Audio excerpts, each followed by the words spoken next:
আমরা যে নবীর উম্মত, আমরা কাজ কাম যা করি জিগাইয়া জিগাইয়া করব। কি বলেন? আমরা যে মরে যাব, আমরা যে দুর্বল করে বানাইলেন, খিদে দুর্বল করে বানাইছেন, জিগান দরকার আছে না? আপনারা জিগাইছি, বাঁশের পালা দিছে, চটকিরা বলে ফেলছেন। আল্লাহরও আমরা জিগামু, অন্য নবী রাসূলের উম্মতেরা জিগাইতে পারতো না, এদের সাহস নাই, কিন্তু আমরা পারি। দুনিয়াতেও পারবো, কবরে গিয়াও। তাই বলছিলাম গাউসে পাক খবরে গিয়া দুইটারে ধরছে, ধরা সালাম কালাম কই, কি জিগাইছে? কারণ এই নবীর উম্মতের মধ্যে উত্তম উম্মত হবে কে? যে আগে তোরা সালাম কালাম কই। দুই ফেরেশতা কয়, হুজুর আমরা তো ফেরেশতা, আমরা তো কোনোদিন সালাম দিছি না। এমনি দৌড়ারে আরো চাপায়া ধরতেছে, তোরা ফেরেশতা, তোরা তো খুঁজদাছি। সুবহানাল্লাহ কইতেন না? বলবেন হুজুর গাউসে পাক ফেরেশতারা কেন খুঁজে? খোঁজার কারণ হইল দুইটারে ধরছে। হুজুর কি লেগে খুঁজতেছেন? কই তোরা বলে আমার বাবা আদি পিতা আদম নবীরে বানানোর সময় তোরা বলে নিষেধ দিসলি। সুবহানাল্লাহ কইতেন না? কই আদি পিতা আদম নবী?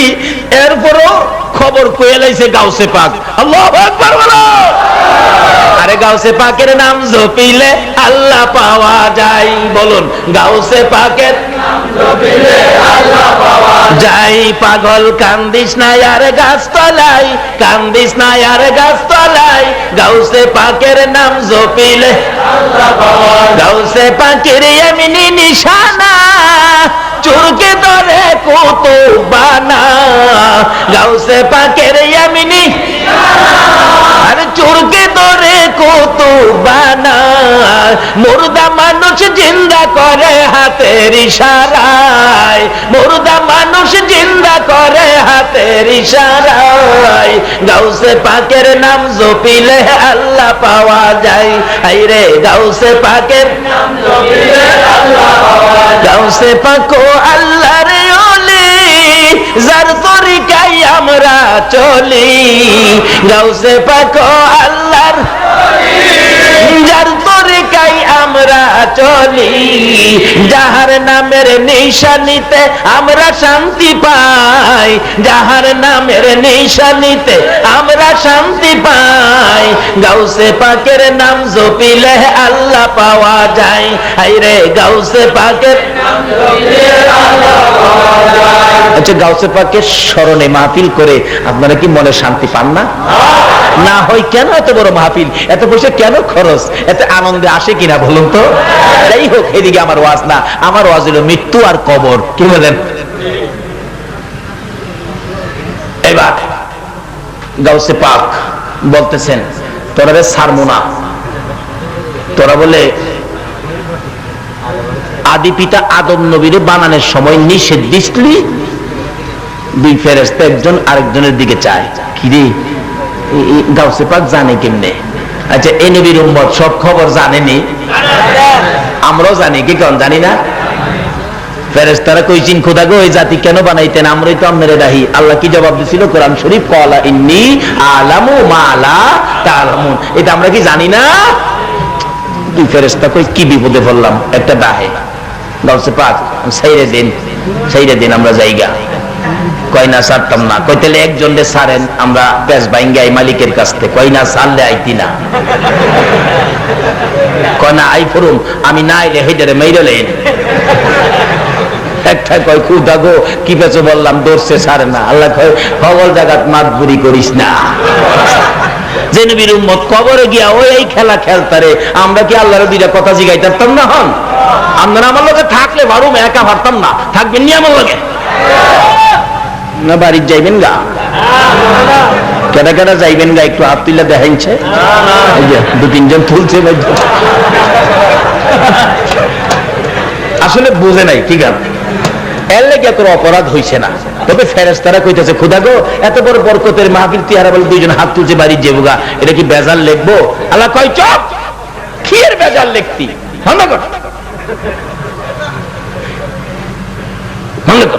এই নবীর উম্মত দুই চারটে বেজাল করলে এটা সেরে দিবেন। বাস্তবে আসুন, একটা দুলা জামাই আপনাদের এলাকায় যদি আসে, সাথে মেহমান আছে 500। আচ্ছা, 500 মেহমানের মধ্যে একটা মেহমান যদি দুইটা গ্লাস বাইঙ্গালা, এরকম হয় না অনেক সময়? দুইটা গ্লাস ভেঙে গেছে, মেয়ের পক্ষের লোকেরা কয় মেয়ের বাবারে, চাচা এই পোলাপান গরম আইসাই 2 গ্লাস ভেঙে গেছে, এখানে কি সাইদারি করবো, আমরা সাইদারি করে এখানে খাওয়াবো না, রাগ উঠে যাবো আমরা। মেয়ের বাবা কয় দেখ কথা কইস না, এরা কার সাথে আইছে জানস? দুলার সাথে আইছে, 2 গ্লাস ভাঙছে, আমি দরকার হয় 4টে কিনা দিমু ডেকোরেটর রে, 4টে কিনা দিমু, কথা কইস না। আরে একটা জামাই তার সাথে 500 মেহমান আসে, এক জামাই রুসিলায় একটু আয়োজন হয়েছে, একটা সাধারণ জামাই রুসিলায় একটু আয়োজন, 2টা গ্লাস ভাঙলে মেয়ের বাবা যদি 5টা গ্লাস কিনা দিতে রাজি হয়, যে নবী রুসিলায় কুল কায়নাত বানাইছে, এই নবীর উম্মত একটু ভুল করলে আমার আল্লাহ কি সাইরা দিতে পারে না? আরে তাকবীর, নারে রিসালাত, নারে গাউসিয়া। আসুন বাবারা, ভাইরা, আগে বাড়ি, মরতে যে হবে এটা নিশ্চিত। আল্লাহ কয় কি ইস্যুতে তোরারে আটকাইছে? আচ্ছা আল্লাহ জানে না? ফেরেশতারা কয় কোথা গো? আগে বলে সালাম দিছিলাম না, সালাম দিবার লাগিয়া। আল্লাহ কত ঠিকই তো, আমার নবীর উত্তম আদর্শ আগে কি করা। তাই হযরত আলী রাদিয়াল্লাহু তাআলা বলেন, এই বাগানের এই আসনটা কে পাবে? ফেরেশতা কয় যে আগে সালাম দেয় সে পাবে। সকালবেলা ঘুম থেকে উঠে আবু বকরের সাথে দেখা হযরত আলী রাদিয়াল্লাহু তাআলা। অন্যদিন হযরত আলী আবু বকরকে সালাম দিয়ে দিতেন, কিন্তু আজকে আবু বকরকে সালাম দিলেন না হযরত আলী। আবু বকর সালাম দিয়ে বললেন, হাই হাই, আলী কি সালামের কথা ভুলে গেল নাকি সালাম মদিনা থেকে উঠে গেল? নবীজির কাছে গিয়ে বললেন, ইয়া রাসূলুল্লাহ, একটা কথা বলতে আসছি। কি কথা? মনে বড় ব্যথা পাইতেছে হুজুর। কি ব্যাপার? হযরত আলী আমাকে প্রত্যেকদিন আগে সালাম দিয়ে দিতেন, কিন্তু আজকে যে আলী আমাকে সালাম দিল না, সালামের ব্যাপারে কি আলী গাফেল হয়ে গেল নাকি সালাম মদিনা থেকে বিদায় হয়ে গেল? এমনি দেখে হযরত আলী আসতেছে, রাসূল ডাক দিলেন, আলী এদিকে এসো। হুজুর কেন রাখছেন? কি ব্যাপার? তুমি প্রত্যেকদিন সালাম দিতে, আবু বকরকে আজকে সালাম দিলে না কেন? হযরত আলী বলেন, হুজুর আমি আজকে রাতে স্বপ্নে দেখছি আপনার উম্মতের মধ্যে যে আগে সালাম দেয় একটা বেহেশতের বাগান সহ একটা স্মরণের সম্মানী আসন পাবে। আচ্ছা, ইচ্ছে করলে হযরত আলী আগে সালাম দিয়া এই আসনের মালিক হইতে পারতো না? কিন্তু আলী বলেন, ইয়া রাসূলুল্লাহ, আমি সালাম আগে দিলেই তো আমি মালিক হয়ে যাইতাম, কিন্তু আমি আগে না দিয়া আমার ভাই আবু বকরের মুখ থেকে আগে সালামটা বাহির করাইলাম। এই জন্য ইসলামের জন্য আমার চাইতে বেশি কষ্ট করেছে হযরত আবু বকর। হুজুর আমার চাইতে আপনার ভালোবাসা বেশি দিয়েছে আবু বকর। আল্লাহু আকবার বলুন। আবু বকর আপনাকে বেশি ভালোবাসা দিয়েছে। আপনার প্রেমে মক্কা থেকে সন্তানাদি ছেড়ে হিজরত করে সাপের দংশন খাইয়া আপনার সঙ্গে মদিনায় আসছে। আল্লাহর নবী গো, আবু বকর আপনাকে বেশি ভালোবাসা দেওয়ার কারণে আমি ভাবলাম আমি জান্নাতের মালিক না হইয়া হযরতে আবু বকরের মুখ থেকে আগে সালাম বাহির করে ওই জান্নাতের মালিক আমি আবু বকরকে বানাইয়া দিলাম। নবীর সাহাবীরা কি শিক্ষা দিয়ে গেছেন? এক ভাইয়ের জন্য আরেক ভাইয়ের কত দরদ ছিল। এখন আমরা এমন এক জাতি হয়ে গেলাম, মুসলমানের মধ্যে হিংসা বিদ্বেষ ভরে গেছে। কিভাবে একজন আরেকজনকে মাইরা ফালাইয়াম, এই চিন্তাই খালি করি। বাবার আসুন কবরে যেতে হবে, কবরের ভয়ে, আসুন মৃত্যুর ভয়ে আমাদের কি করা দরকার। তাই গাউসে পাক বলেন, ছাড়বো না। একটা কই খোদা গো, বিপদ উদ্ধার হমু কিভাবে? আল্লাহ কয় কাম কর। কোন ইস্যুতে আটকাইছে? সালামের জন্য। আগে সালাম দেওয়াস না, চাই সালাম দে। যাই কো হযরত আসসালামু আলাইকুম, কি ব্যাপার? হযরত আল্লাহ কইছে আপনার আগে সালাম দিতাম।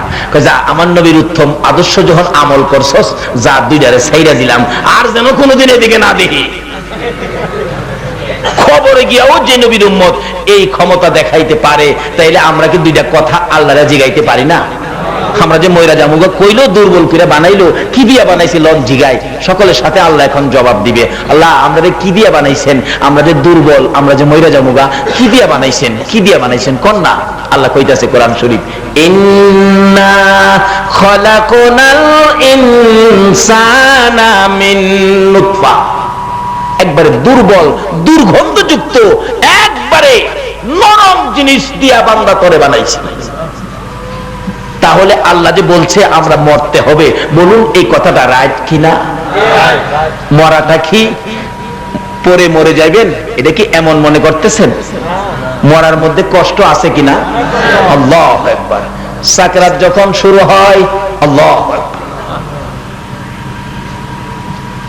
মানুষ দেখবেন মৌতের সময় অনেকে চোখ থেকে পানি ছেড়ে দেয়, অনেকে দেখবেন আবুল তাবুল কয়। মানুষ কয় এই মুখে দেখাইছি আবুল তাবুল কইতেছে। আবুল তাবুল এমনে কয় না, যখন আজরাইলের বিকট চেহারা দেখে জ্ঞান হারা হইয়া তখন আবুল তাবুল। 32 পাইরের দাঁত ওই থাকবো খালি, 32 পাইরের দাঁত। আজরাইল যেদিন আপনার সামনে আসবে, সমস্ত শরীরের পশমের গোড়ায় গোড়ায় এমন বড় বড় চোখ থাকবে, সারা বডিতে চোখ।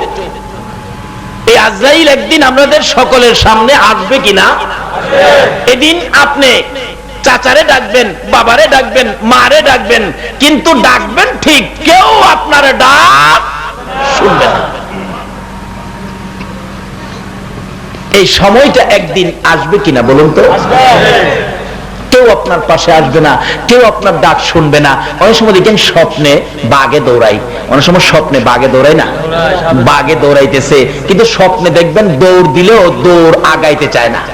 বিপদে পড়ে কাউরে ডাকলেও কেউ, এক বেচারা স্বপ্নে দেখতেছে তারে বাঘে দৌড়াইতেছে, বেটা বাঘের আক্রমণ থেকে বাঁচার জন্য দৌড়তে দৌড়তে দৌড়তে দৌড়তে একবারে এক মাঠের মাঝখানে, বন্দের মাঝখানে গেছে।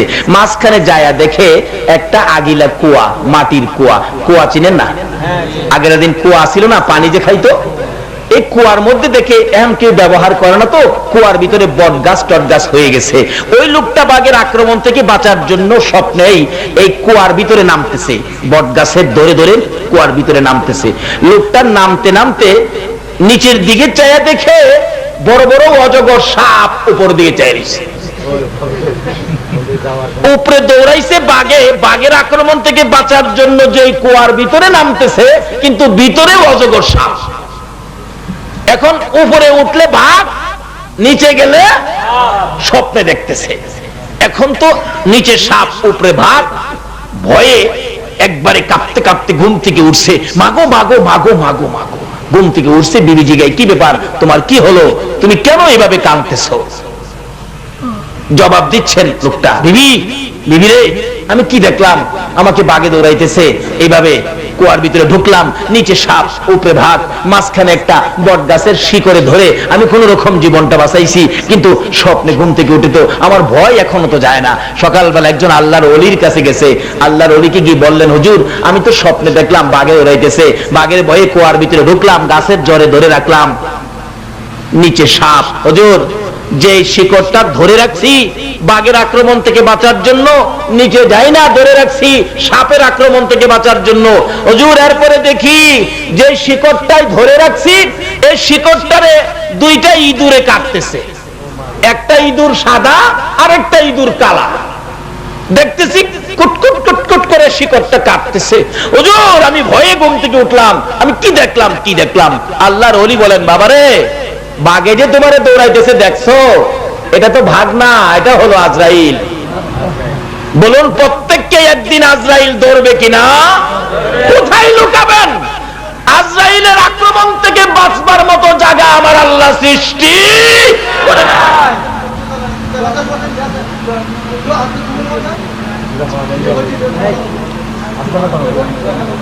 বাবারে তোমরা ওয়াজ বন্ধ করো, আমরা ওয়াজ করতেছি। কি কর এবার? হুজুর কোন কি? হ্যাঁ, আমি যে শিকড়টার মধ্যে ধরে রাখছি, এই শিকড়টা দুইটাই ধরে কাটতেছে, একটা কালা একটা সাদা। আল্লাহর ওলি বলেন, যে শিকড়টাই তুমি ধরছো এটা হলো তোমার দুনিয়ার হায়াত, এটা হলো দুনিয়ার হায়াত।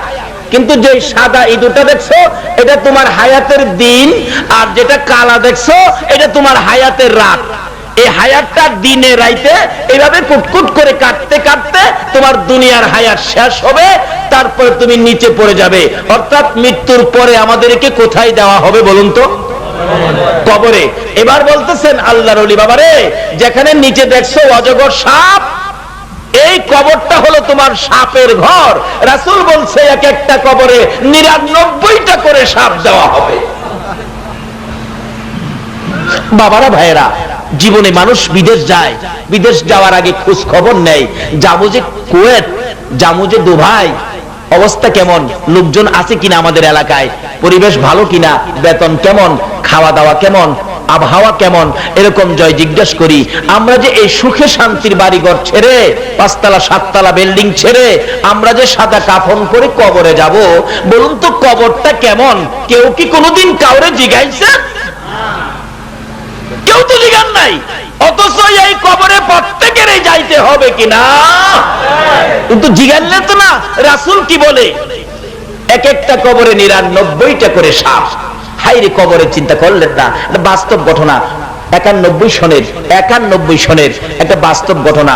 আমাদের পার্শ্ববর্তী রাষ্ট্র মুসলমান রাষ্ট্র পাকিস্তান, যার মধ্যে একটা বড় কবরস্থান রাওয়ালপিন্ডিতে পীর দোহা কবরস্থান।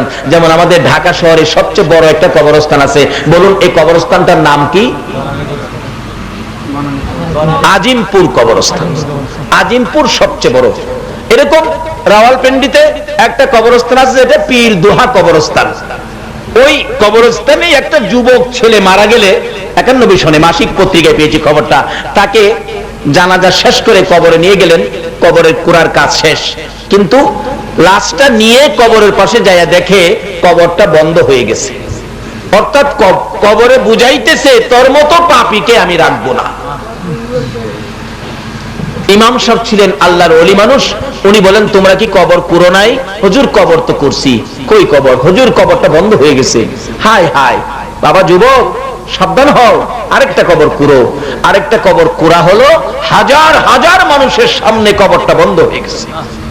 আল্লাহর ওলি বলেন, বাবারে আরেকটা কবর কুরো, 3টা পর্যন্ত দেখি। 3 নাম্বার কবর কুরা হলে কবরটা আর বন্ধ হলো না।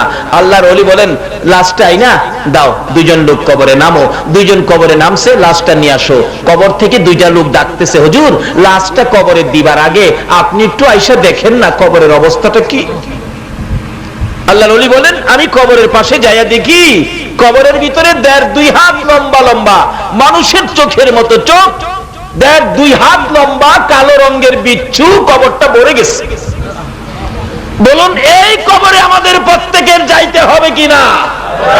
কিন্তু এই কবরে সাপ বিচ্ছু থেকে বাঁচার জন্য জীবনে কয়টা কাজ করেছেন?